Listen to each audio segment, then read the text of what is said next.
So, two things really matter should Joe Biden win the presidency in the next 2 hours, okay? That is what could happen because Georgia reporting at any second, okay? Now, China. You heard what I said at the start of the show and about how China, I believe, wants to hold us up like a little sort of head on a spike as the example of a country and what can happen to you if you try to stand up to or just try to put on equal footing China.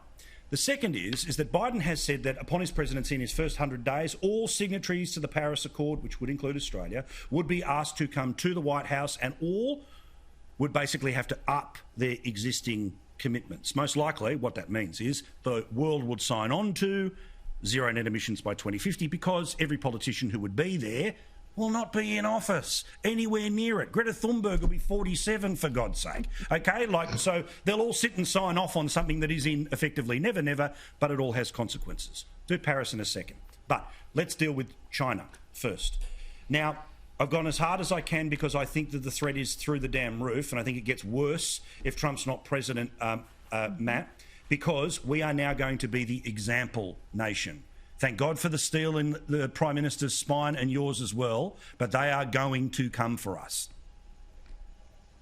Well, that looks likely, Paul. The first point I'd make, though, is they're not just coming for us. China is bullying a range of nations right now. Canada is in the bad books because they arrested the daughter of a senior Huawei executive. France has been having battles with China as well, associated with the coronavirus. So we are not alone. We should never think we are alone. And we need to stand together with the free world here in defence of freedom and in defence of the right and proper relations between countries.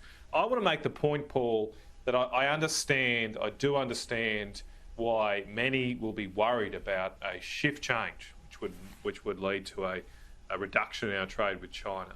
But I think it's important we do look back at the bigger scheme of things here. And it was only 20 years ago where we basically traded nothing with China. 20 years ago, our exports to China was $7 billion. And I don't know if you can remember 20 years ago, Paul, but this country was pretty good.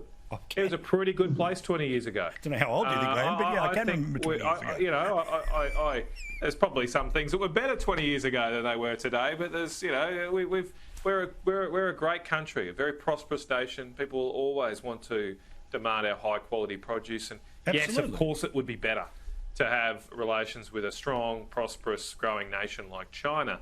But if that door is closed, it is not going to fundamentally change how great this country is, how wonderful an environment it is to bring up children, and the opportunities we'll have in other places if that was to close.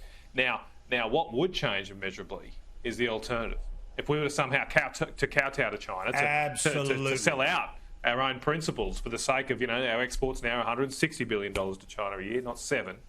So is our sovereignty, is our independence worth $150 billion a year? I don't even think it gets damn close. Doesn't get damn close to that amount.